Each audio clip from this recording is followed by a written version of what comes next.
Chains clinked in the darkness. In the sweltering Louisiana night of 1849, whispers of revenge echoed through the wooden slave quarters. Inside the grand plantation house, laughter rose, candles flickered, and the aroma of sweet cake filled the air. But this was no ordinary cake. It carried shards of glass, hidden beneath layers of sugar and cream. As the master raised his fork at his own wedding feast, no one suspected that a slave named Martha had poisoned joy with vengeance. What happened next stunned everyone. The year was 1849, in the sultry heart of Louisiana. A world where the air itself felt heavy, clinging with humidity, the scent of cane fields, and the smoke of torches that lined the long dirt roads. This was a land where wealth was displayed in sprawling mansions and endless plantations, and where that wealth was carved out of the backs of enslaved men, women, and children. On the edge of the Bayou Lafourche, the Fairchild plantation stretched as far as the eye could see. Rows upon rows of sugarcane shimmered under the brutal sun, swaying like soldiers in perfect lines.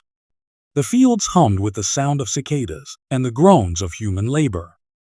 And among those enslaved on this sprawling estate was a woman named Martha, a name forced upon her, like the chains that once bound her wrists. Martha had not been born in Louisiana. Her life began far away, in the rolling hills of Virginia, where she lived with her mother and younger brother. She remembered flashes of that time, her mother's gentle humming as she braided her hair, the laughter of her brother as they chased each other through the dust of the quarters. But that fragile childhood was shattered when Martha, only 11 years old, was dragged to an auction block.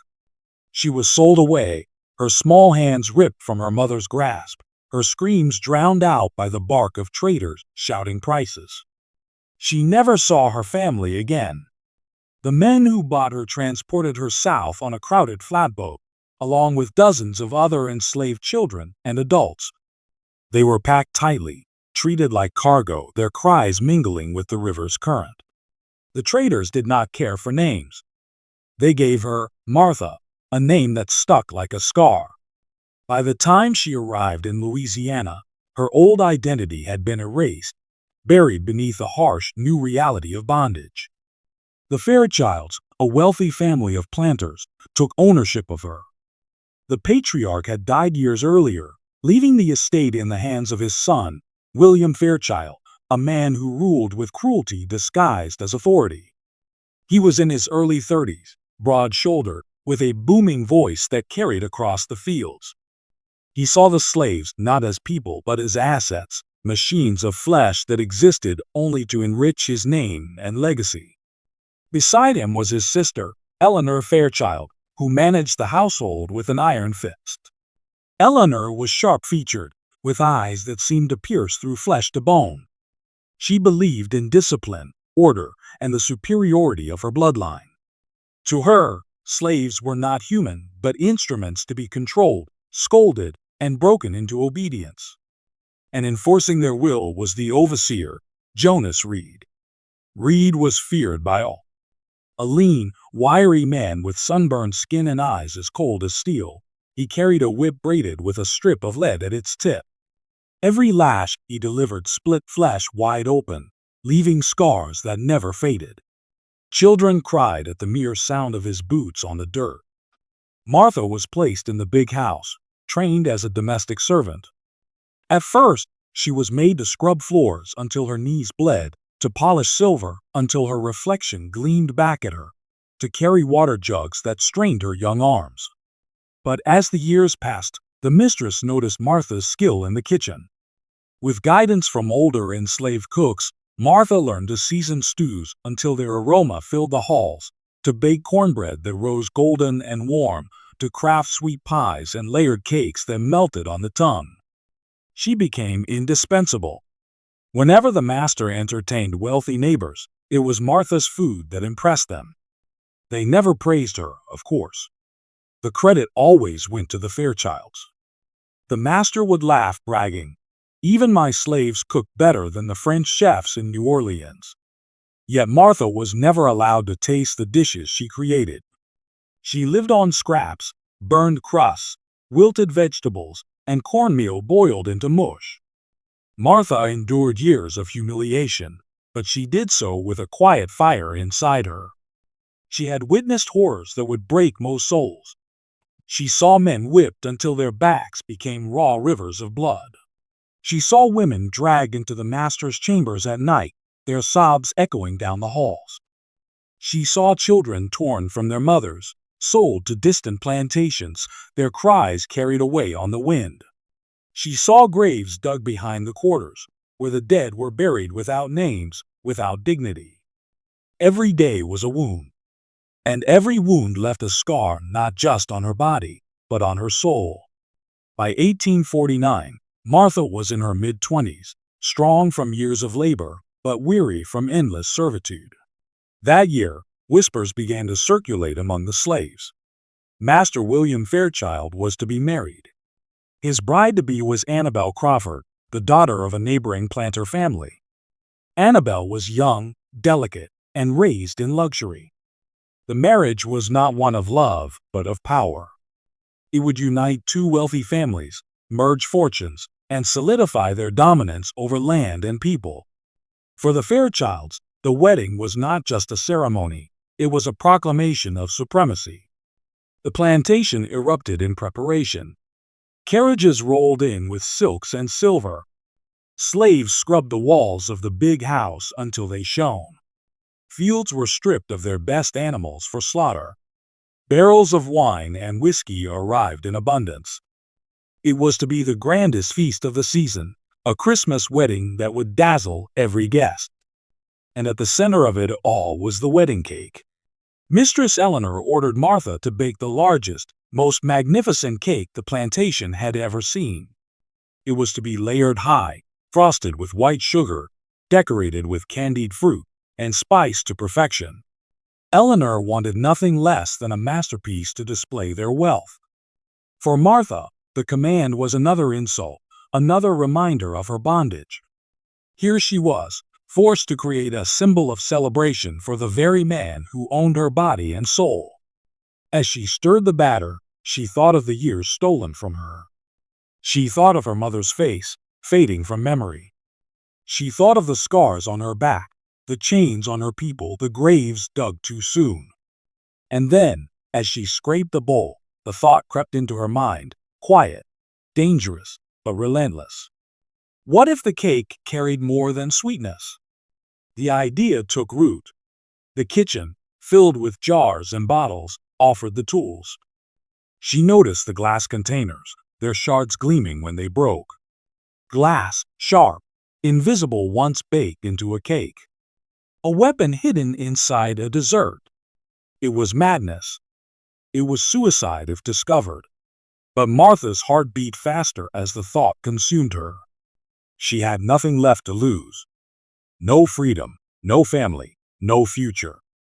Only revenge remained. The days slipped by. Preparations grew frantic. Guests from across the parish arrived in fine carriages, their laughter filling the air.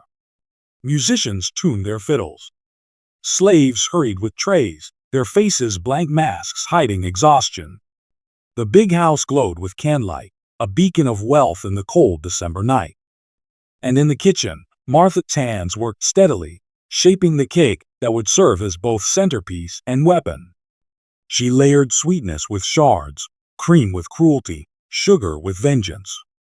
Each stroke of the spoon, each press of the hand, carried not just skill, but intent. She whispered her plan to no one. Trust was dangerous. Betrayal was death. This secret, this act of rebellion, lived only within her chest, burning like fire. When Christmas night finally arrived, the plantation shone like a palace. Laughter echoed, violins played, and the master, dressed in his finest coat, prepared to marry his bride. The guests gathered around tables overflowing with roasted meat, fine wine, and golden bread. But it was the cake that drew their white, towering, glistening under the candlelight, a symbol of wealth and joy. And standing in the shadows, Martha watched, her heart pounding, her breath shallow. The master lifted his fork. The guests leaned closer. The bride smiled. No one knew what lay beneath the frosting. No one knew what Martha had done. But what happened next would change everything. The Fairchild plantation did not rest. It thrived on relentless suffering.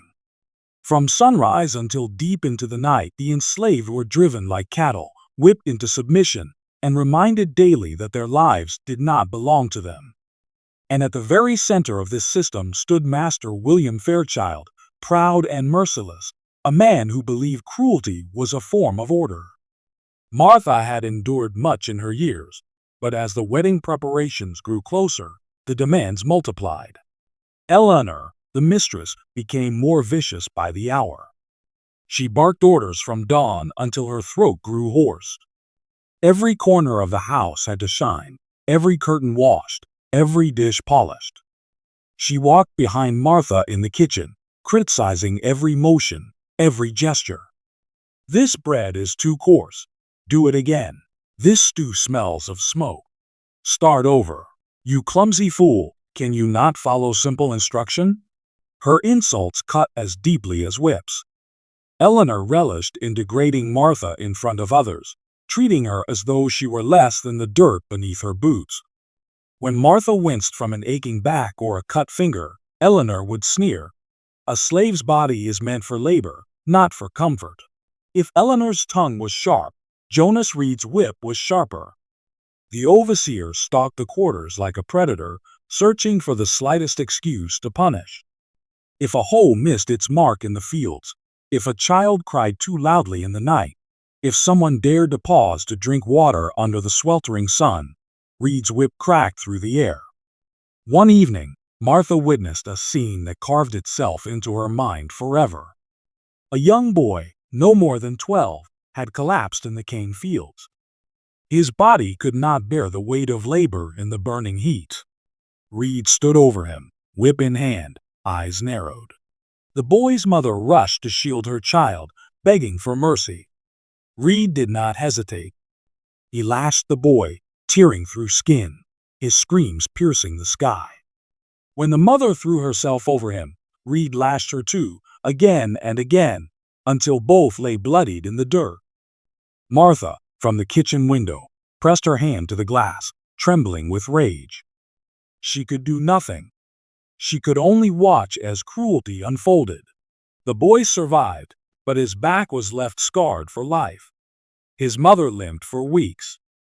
And still, the work never ceased. In the big house, the master prepared for his wedding like a king awaiting his coronation. He boasted to his guests about the wealth of the plantation, about the loyalty of his slaves, about the grand feast that would soon take place. But Martha knew loyalty did not exist here, only fear, chains, and survival. One night, as she scrubbed pots until her knuckles bled, Martha overheard William speaking to his bride-to-be. Annabel's laughter was light, innocent, untouched by suffering. She spoke of her dreams, of dancing under candlelight, of wearing her gown spun of lace. William, with pride in his voice, said, "My slaves will make this the finest wedding Louisiana has ever seen. Their hands will build our joy." Those words stung Martha like a knife to the chest. Our joy. Their suffering. The cruel irony burned in her veins. And then came Christmas Eve. The big house overflowed with guests, each dressed in finery. Carriages lined the drive. Candles flickered in every window, illuminating the halls. Slaves rushed like shadows, carrying trays, pouring wine, scrubbing and serving, their own stomachs empty while the masters feasted. Martha had worked the entire day without pause. Her body ached, her eyes stung from smoke, her hands shook with exhaustion. Yet still, Eleanor demanded perfection. The cake must not lean. The sugar must glisten like snow. "If you ruin this, Martha, I swear Reed will carve the lesson into your back." Those words haunted her as she placed the final touches on the towering confection. To the guests, the cake was a marvel. To Martha, it was a weapon disguised in sweetness. But the conflict inside her burned hotter than the ovens. This was no small act of rebellion. If discovered, she would not just be whipped, she would be hanged, or worse, buried alive in the fields as an example to the others. The Fairchilds knew no mercy. And yet, every lash she had seen, every scream she had heard, every scar on her body reminded her that her life was already a prison without end. Martha remembered a night months before when she had dared to speak out. Eleanor had accused her of stealing sugar, though she hadn't. Martha, tired of lies, had answered back, saying in a low voice, "You take everything from us, and still it is not enough." Eleanor's face had twisted with fury. She struck Martha across the mouth with a silver candlestick, splitting her lip.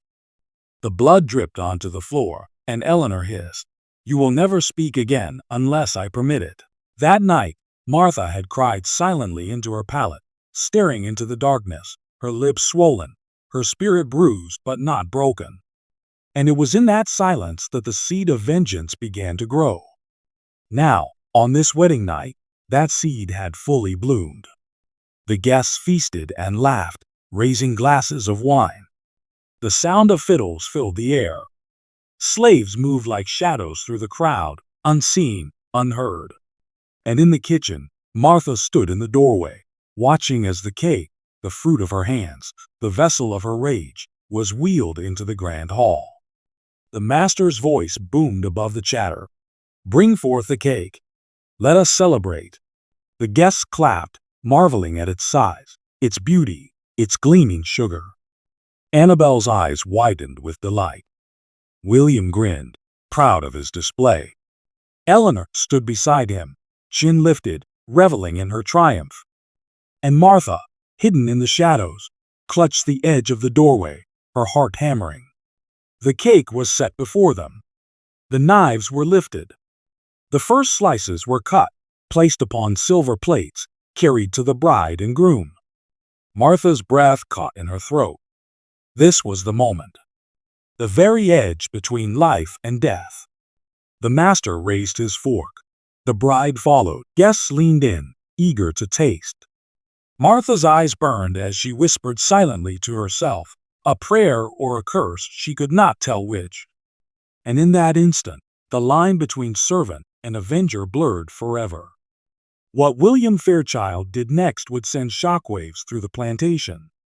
The hall glowed with golden light, every candle flickering against polished silver and crystal. Outside, the December night was cold and silent, but inside the Fairchild mansion, laughter and music filled the air. To the guests, this was a night of celebration, Christmas, a wedding, a feast fit for royalty. But to Martha, it was a night of judgment. The towering wedding cake sat proudly at the center of the long table, its white frosting gleaming like snow under candlelight. The crowd admired it as though it were a masterpiece of art, unaware of the shards hidden within its layers, waiting like silent blades. William Fairchild, dressed in his finest coat, stood at the head of the table with Annabel, his new bride, by his side. He raised his glass to speak, his voice booming across the hall. "To family, to fortune, to the future we build tonight. May this house stand for generations, as strong as this union." The guests cheered, raising their own glasses. The fiddles struck up a lively tune. Annabel smiled, delicate and radiant, her lace gown shimmering. She had no idea that beneath the sweetness of her wedding feast lay a deadly surprise. Martha lingered at the edge of the hall, half in shadow, her hands clasped tightly to still their trembling. She could hear her own heartbeat in her ears, louder than the music, louder than the laughter. This was the moment she had prepared for, the moment she had risked everything for. A slave carried the first slices of cake to the bride and groom, laying them gently on silver plates. Martha's throat tightened as she watched William cut into the piece, lifting it with his fork. He smiled, savoring his triumph, ready to taste the sweetness of his victory. The fork touched his lips. He bit down. A crack, not of sugar, but of glass, snapped between his teeth. His smile faltered. His brow furrowed in confusion. Then came the sound of a sharp cough, followed by a gasp. William's hand shot to his mouth, his face twisting in pain. Crimson drops of blood splattered onto the white frosting. The hall fell silent. Annabelle's laughter froze on her lips. Guests leaned forward, murmuring. William spat, shards and blood spilling onto the plates. His prideful expression turned to fury as he stood abruptly, knocking his chair backward. What is this?" he roared, his voice echoing like thunder. Annabelle, trembling, touched her mouth as if to speak, but her words caught in her throat. She, too, had tasted the sharp sting of glass, her lips already streaked with red. She whimpered, clutching her stomach as her slice fell to the floor. Panic rippled through the hall. Guests whispered in horror, some pushing back from the table, others staring wide-eyed at their own untouched slices. The once celebratory feast had turned into a nightmare. Martha's breath came in short bursts. She pressed herself against the wall, half hoping, half dreading to be seen. Her heart screamed inside her chest. It worked. It worked. William staggered, clutching his jaw, blood staining his pristine shirt. He pointed a shaking hand toward the table. "Who made this?" he bellowed. Eleanor, sharp as a knife, turned at once to the kitchen door. Her eyes narrowed, her face pale with fury. "Martha," she hissed, her voice venomous. The cake was her work. The room's eyes turned like a tide, seeking the dark figure in the shadows. Martha froze. Her chest rose and fell as every gaze bore down upon her. Her knees threatened to buckle, but she stood rooted, silent, defiant. "Bring her here," William shouted, spitting blood, his voice raw with rage. Jonas Reed, the overseer, stormed forward like a wolf scenting prey. His whip hung at his side, ready to strike. He grabbed Martha's arm roughly, yanking her into the center of the hall. Gasps rose among the guests as they looked upon her, a slave dragged before them in chains of flesh, accused of poisoning the master's wedding. "On your knees," Reed barked, shoving her down. Martha stumbled, her palms scraping the floor, but she refused to bow her head. She lifted her eyes, meeting William's furious glare with a steady, burning defiance. The room seemed to hold its breath. The fiddles had gone silent. The laughter was gone. Only the crackle of the fire and the shallow breathing of the guests remained. William leaned forward, his mouth bloodied, his voice trembling with rage. You dare poison me? On this night? In my house?" Martha did not flinch. She spoke, her voice low but firm, carrying across the hushed hall. "You have poisoned us for years. With your chains, with your whips, with your lies."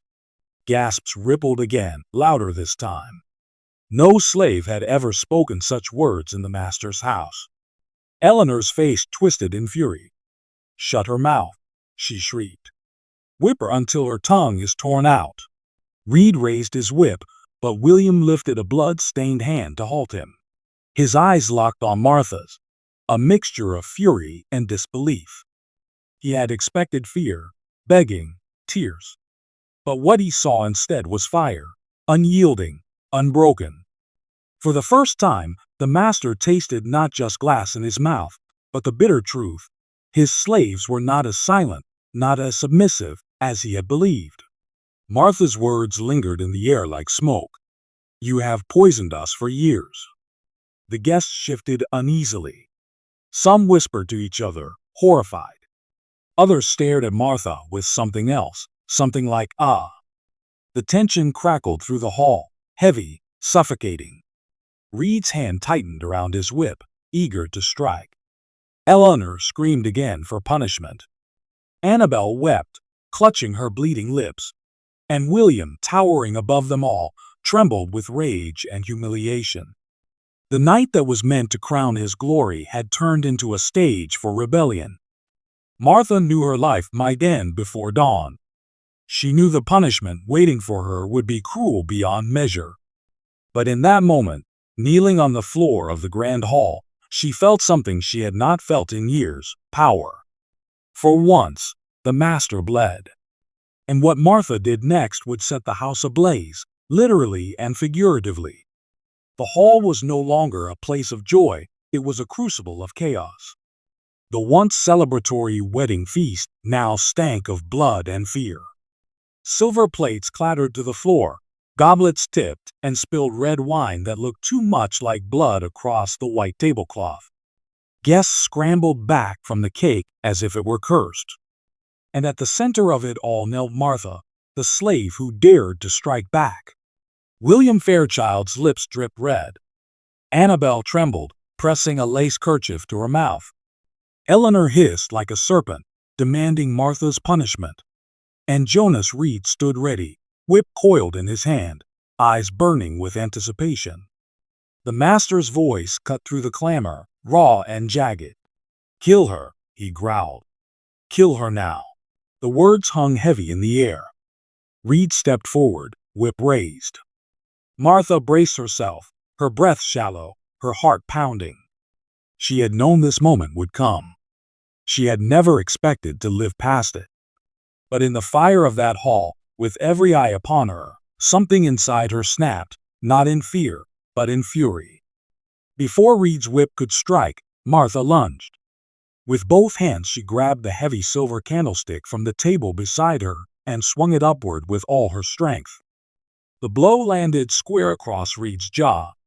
The crack echoed through the hall like a gunshot. Reed staggered back, the whip slipping from his grasp, blood pouring from his mouth.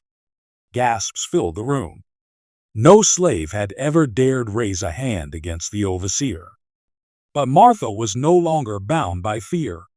She seized the whip from where it fell, coiling it in her hands like a serpent of her own. William roared in rage.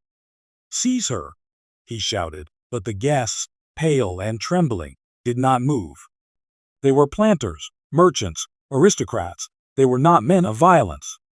Their silk gloves and polished boots were not made for struggle. Martha turned her gaze on the master, her eyes burning like embers. For a moment, time froze. The master and the slave, predator and prey, stood locked in a silent battle of wills. And for the first time, William looked into the eyes of a woman he thought broken and saw not submission, but defiance.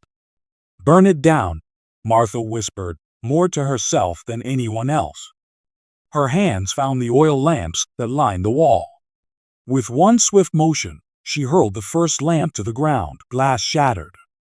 Flames erupted across the floor, licking the edges of the tablecloth. The room exploded in screams. "Fire!" someone cried.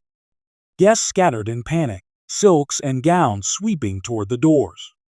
Chairs toppled, goblets crashed, and the grand hall dissolved into chaos. The flames leapt higher, devouring the feast, blackening the walls with smoke. William lunged at Martha, rage twisting his features, but she lashed the whip across his face.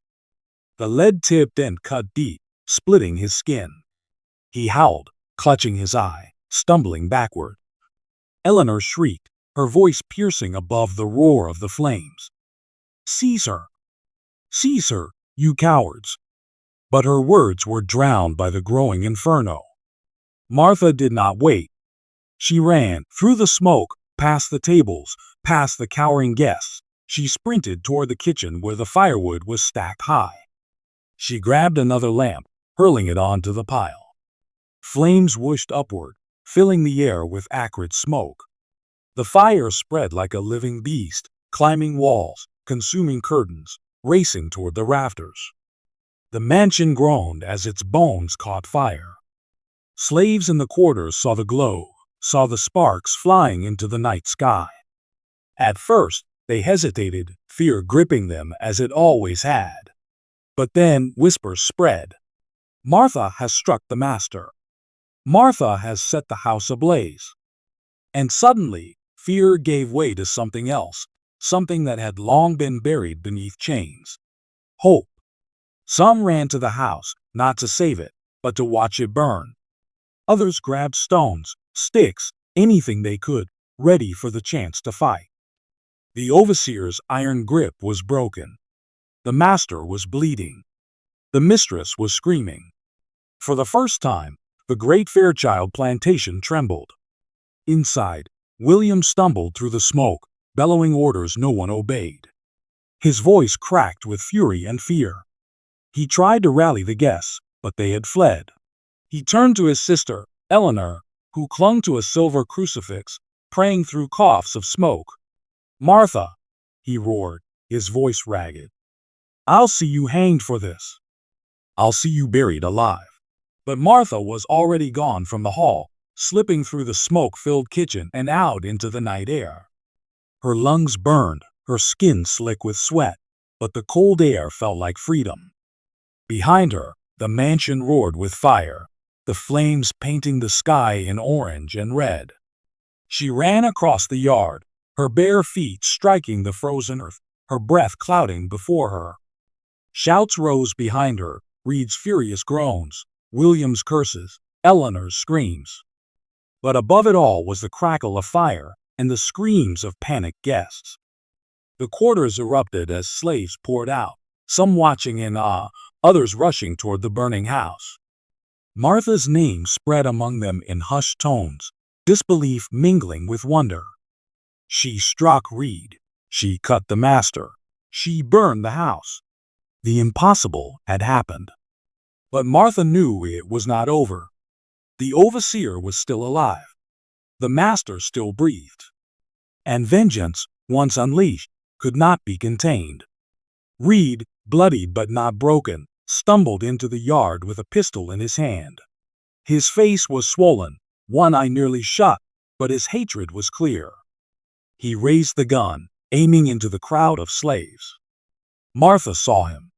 Her body moved before thought. She snatched up a fallen branch from the ground, its end still smoldering with fire. As Reed pulled the trigger, she hurled the burning branch with all her strength. The shot rang out, deafening in the night. The ball missed her, grazing the ground. And then the branch struck Reed's chest, flames leaping onto his shirt. He screamed, stumbling backward, slapping at the fire. His pistol dropped. In moments, the overseer was consumed, his body a writhing torch against the backdrop of the burning house. The slaves gasped, then shouted, then roared. Reed, the whip, the terror, the enforcer, was gone. The man who had carved scars into their backs had been slaughtered not by a gun, not by a noose, but by the very flames of rebellion. William's howl carried across the yard as he staggered out of the house, his face bloody, his clothes stained. He raised a sword taken from the wall, waving it wildly. "You will pay for this. All of you will pay." But no one moved to obey him. The slaves stood in the yard, dozens of them, their faces lit by the fire. For the first time, they did not cower. They did not scatter. They stood tall, silent, watching as the master raged and stumbled. Martha stepped forward. Her chest heaved, her skin glistened, her eyes blazed. She did not speak, words were no longer needed. The silence of her people was louder than any cry. William stumbled again, coughing, his sword slipping from his grip. Behind him, the great house collapsed inward, the roof caving with a roar. Sparks exploded into the night sky. His empire, his legacy, burned before his eyes. He fell to his knees, bloodied and broken, the firelight dancing across his face. He looked at Martha, his lips trembling with rage and fear. You will hang for this," he rasped. "You will not escape." But Martha only stared, her silence a blade sharper than any whip. The fire consumed the mansion, devouring every trace of grandeur. The overseer was dead, the mistress screaming, the guests scattered. And in the yard, under the burning sky, Martha stood not as a slave, but as a woman who had struck back, who had torn down the walls of her oppressor's house with her own hands. The climax had come, and nothing would ever be the same again. But the flames of rebellion are never without cost. And what came after would haunt the plantation forever. The flames raged until dawn. By the time the sun rose over the Louisiana cane fields, The Fairchild Mansion was nothing but a charred skeleton. Its grand columns cracked and crumbled, its roof collapsed into ash, its treasures swallowed by smoke. What had once stood as a monument to power and wealth was reduced to blackened ruins. But the story did not end with the fire. The overseer's body was found in the yard, burned beyond recognition, a twisted form that smelled of smoke and charred flesh. The guests who had fled into the night staggered back in the morning, their silks torn, their faces ashen, whispering prayers as they beheld the destruction. And in the center of it all, William Fairchild stood hollow-eyed, his face bandaged, his pride shattered. He lived, but he was broken. The plantation had lost not only its house, but its order. The slaves no longer bowed. They no longer rushed to obey. They whispered Martha's name like a hymn, passing it from mouth to mouth. She fought back. She made them bleed. She burned it all. But freedom, as Martha knew, was a fleeting flame. Word spread quickly across parishes. A slave had poisoned the master's feast. A slave had killed the overseer. A slave had burned down a mansion. And white men, fearful of rebellion, fearful of the sparks spreading, gathered their militias. Within days, armed riders stormed the plantation. Dogs howled, muskets gleamed, whips cracked louder than before.